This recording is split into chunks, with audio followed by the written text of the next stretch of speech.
Thank you again for the nice introduction. So my name is Gidon Bönhof and I'm based in Düsseldorf, Germany, and I am privileged to work in scientific research and as well as in clinical practice. So I share my time 50-50, and I think I am privileged to have the position to see diabetic neuropathy from both the clinical perspective as well as the new markers, new insights from the scientific world. So in this talk, I'm going to try to share both basic information about how to diagnose neuropathy, as well as new advances in scientific research. So without further ado, let's start with a short repetition about diabetic neuropathy. I think it's the most important complication of diabetes because it affects about 30% of individuals, and it can have a great impact on quality of life and life expectancy, morbidity. Let's start with what is neuro exactly. So when we talk about peripheral diabetic neuropathy, we think about loss of sensation, usually spreading from the toes, from distal to proximal, like a stocking pattern. But about only 50% of cases are symptomatic. That means that in the other 50%, patients don't even realize they may have peripheral diabetic neuropathy. So if you have symptoms like numbness or tingling or neuropathic pain, then the chance that you go to your doctor is higher than if you don't know that there's something wrong. And that bears a great risk for the most feared complication of diabetes, which is the diabetic foot syndrome, which can go along with chronic foot ulcers, and which is the main cause for amputations in the Western world. So I think it's important and a great opportunity for us to speak here about this complication. One thing, if you diagnose neuropathy, one thing you should know is that there are different types of nerve fibers involved in diabetic neuropathy, which can be affected by the disease.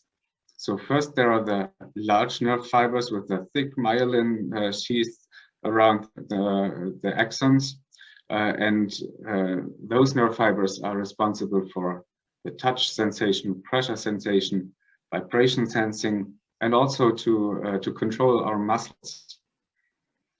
The other types of nerve fibers are the thinly myelinated nerve fibers, or the nerve fibers without myelin sheaths, that are responsible for temperature sensation and pain sensation.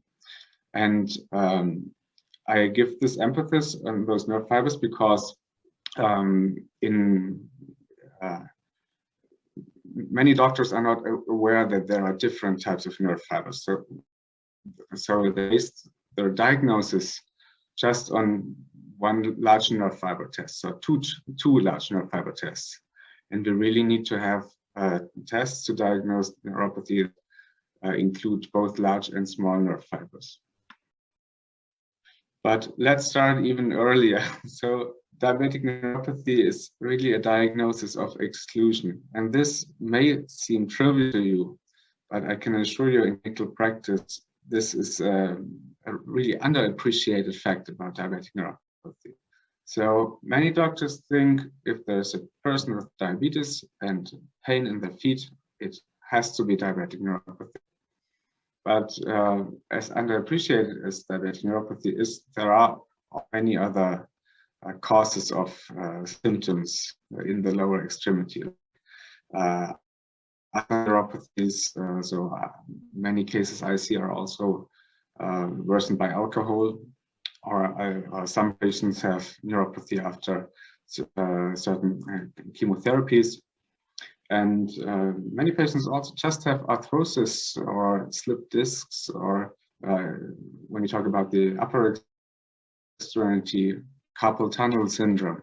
So this is really important to have a proper diagnosis of exclusion.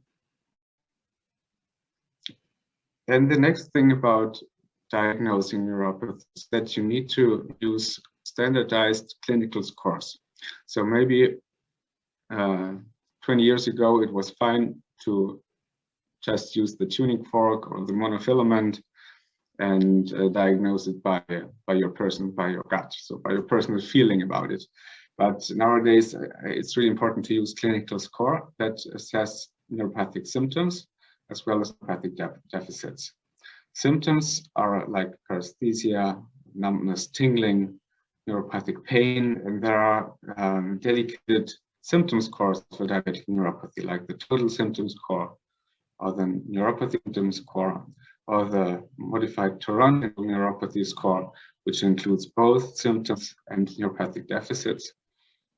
And if you have a patient that presents neuropathic pain, you always need to use the pain scale from 0, which means no pain, up to 10 points, which means the worst pain imaginable. Now, if you have checked symptoms, you assess symptoms using scores, you need to assess the neuropathic deficits that are the several types of sensation, of sensitivity in the feet. And you use the tuning fork, the reflex hammer, and a tool you use the monofilament for a touch sensation, and a needle to assess pain. And then you have a good battery of clinical tools to diagnose neuropathy in clinical practice. And with those tools, you also use standardized tools like the neuropathy disability score or the Michigan neuropathy screening instrument, in this case, the examination part. And if you really need to do this examination often. So many beginners struggle to use the reflex test, because it's not that easy to do the Achilles tendon reflex. And also the tuning fork, how to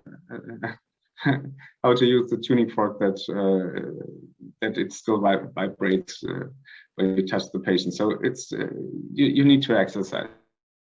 It's like a musical instrument. Those tests are simple, but you need to know how they are done. And in most cases, this assessment of symptoms, deficits, after exclusion of other causes, gives you a good clinical tool to assess neuropathy. But there are always cases in which you are not sure if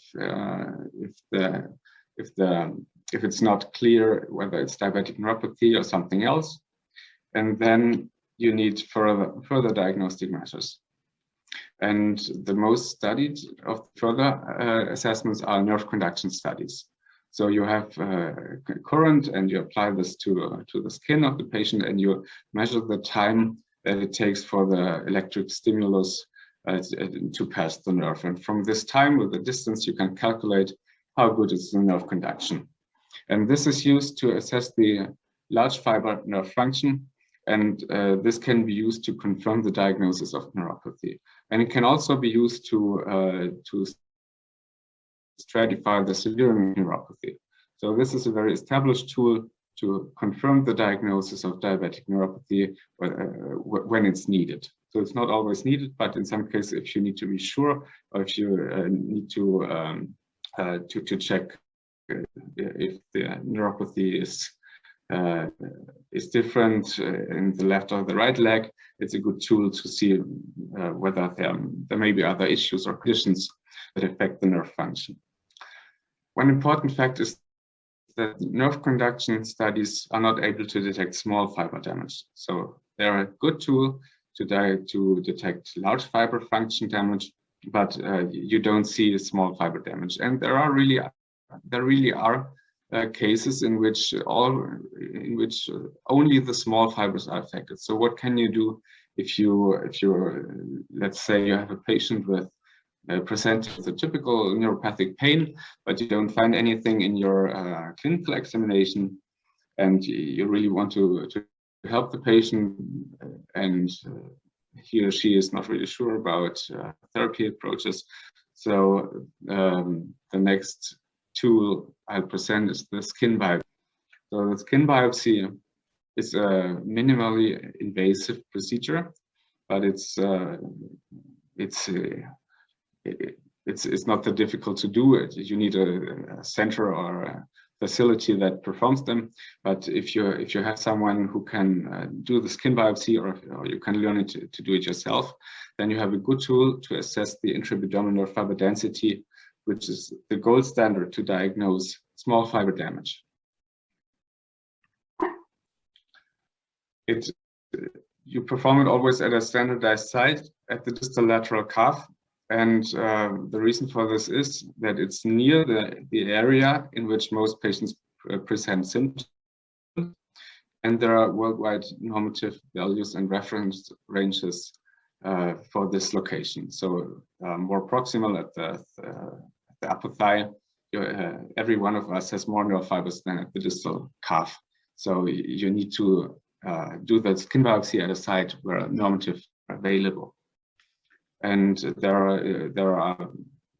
there's great data available for all those reference values dependent on age and sex. So here on this slide you can see that for example, for a person between 50 and 59 years, the lower reference range is 4.3 nerve fibers per millimeter, and if you have below that, you can diagnose a small fiber neuropathy.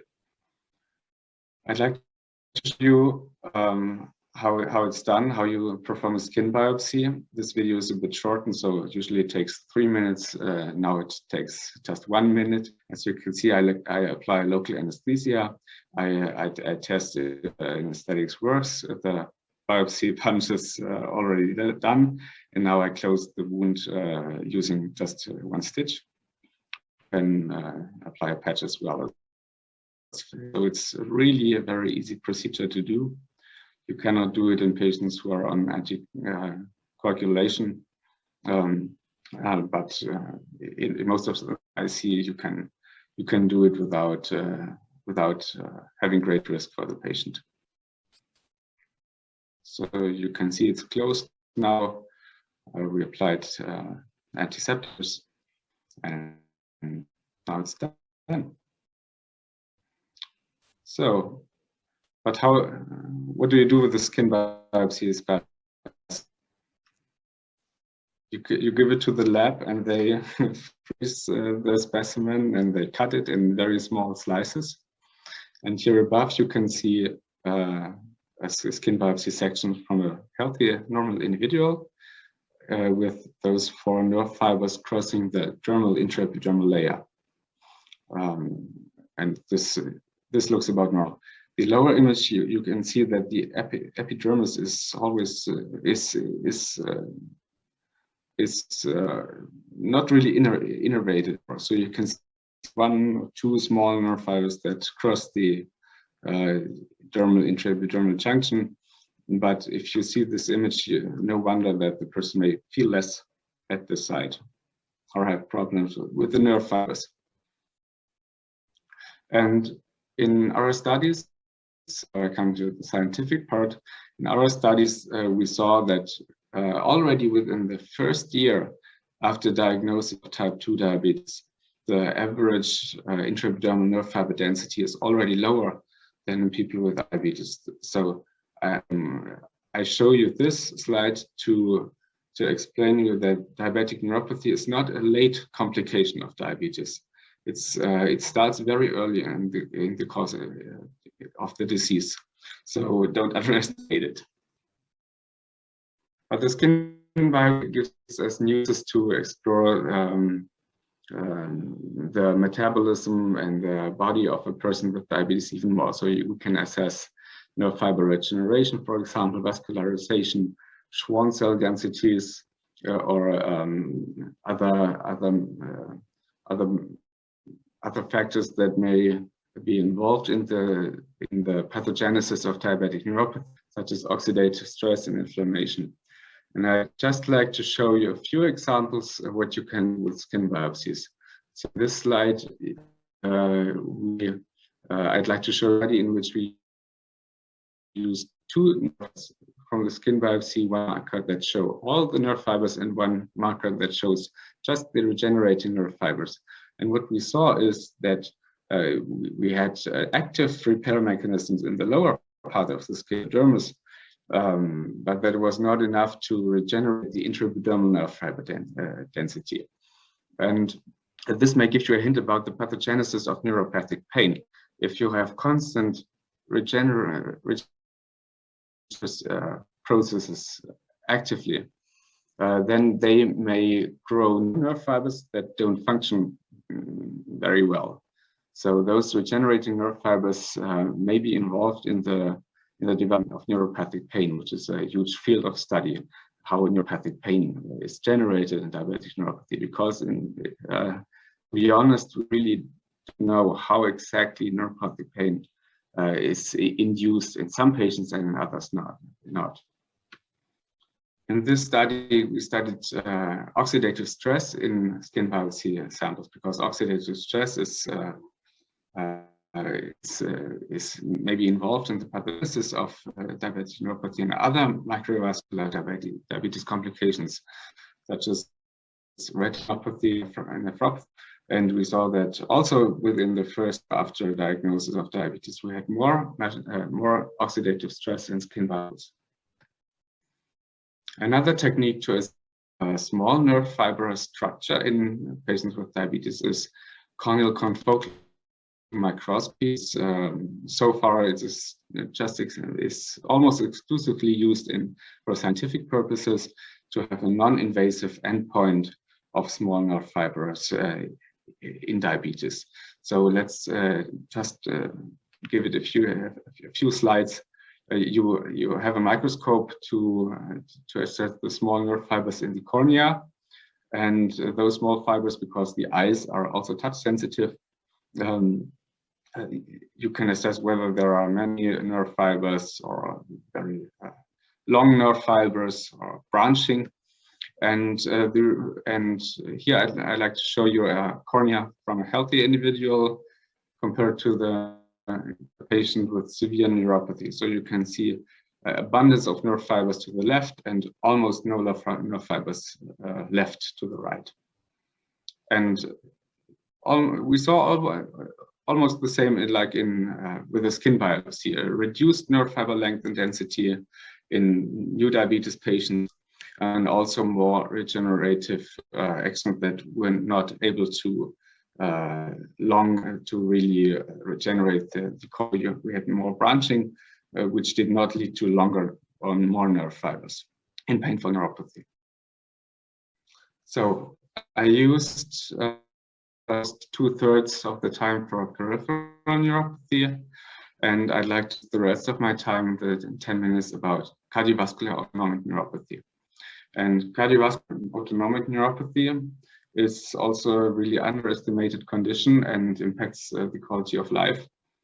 And but it's really hard to diagnose it properly in clinical practice. Many doctors don't know how to diagnose it. It is not that difficult, but you need to have some tools, and I'd like to show them to you now. So cardiovascular autonomic neuropathy, or CAN, is characterized by reduced heart rate variability, HRV. Affects about 20% of people with diabetes, and it predicts an increased risk of mortality and cardiovascular events.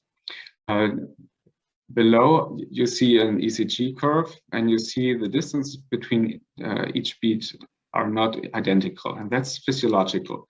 The body adjusts constantly to different situations.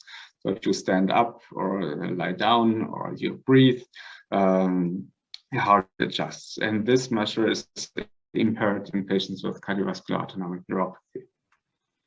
Symptoms include orthostatic hypotension, so you stand up and blood pressure goes down, and some people are syncopating, debilitating symptom of cardiovascular autonomic neuropathy. Other symptoms include resting tachycardia, an ability to do demanding exercise, and the rate of events during operations or operational procedures are higher in those patients. We diagnose CAN by heart rate variability, and there are several measures how you can analyze an ECG stream. So you can do calculations from the distance between each beat, or there are other mathematical measures to do a spectral analysis. And the spectral analysis to assess the different influence from the parasympathetic and the sympathetic influence on heart rate. Here you can see the resting heart rate, a normal individual in red. So it goes up and down constantly, breathing. And in blue, you can see almost a fixed heart rate, which is a bit too fast. So this is a patient with advanced cardiovascular autonomic neuropathy. Physiologically, the heart rate goes up when you breathe in and goes down when you breathe out. And, but this mechanism is also impaired in severe CAN. This is to show you the curves of heart rate and systolic blood pressure during standing up. So in a normal individual, you have a slight increase in heart rate to compensate for the blood volume going down in your body, and it compensates it very good. But in patients in which this mechanism doesn't work anymore, they can have an unaltered heart rate, but the blood pressure goes down and in worse syncopate. How do you diagnose cardiovascular autonomic neuropathy? And the current guidelines say that you need at least 3 tests. And I recommend one resting ECG parameter, like you have an ECG for over 5 minutes, and which is recorded digitally, and you can calculate like the coefficient of variation between the heartbeats, so the proportion of higher and lower heart rates in the resting position, or you can do spectral analysis parameters to see if the parasympathetic influence is impaired or not. And I suggest one test during a maneuver, like during deep breathing. So the patient is supposed to breathe in and breathe out with a fixed ratio, like 6 times a minute.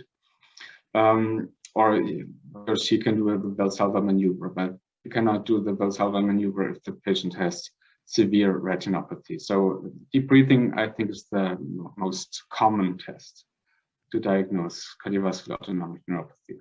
And you always need to do the orthostatic hypotension test, which is done very easily. You don't need sophisticated tools. You just need an electronic device to measure blood pressure. You measure the blood pressure in this resting position. The patient stands up. You do one measure each minute, and then you calculate the difference in systolic blood pressure from the lying to standing position. And it's greater than, according to the definition, the 20 or 30 millimeter mercury scale, then you can diagnose neuropathy. The definition is that if you have one abnormal test, it is possible that the patient has cardiovascular autonomic neuropathy or beginning CAN. 2 abnormal tests are used to confirm the diagnosis, and when all 3 or at least 3 tests are abnormal, the patient suffers from severe cardiovascular autonomic neuropathy. And to give you a short outlook about new biomarkers in cardiovascular autonomic neuropathy, I'd like to show you one study about baroreflex sensitivity. And what baroreflex sensitivity is the baroreflex sensitivity is the control or relationship between heart rate and blood pressure. So does higher heart rate lead to higher blood pressure? And this is modulated also within the autonomic nerve system. You have the sinal node at the artery.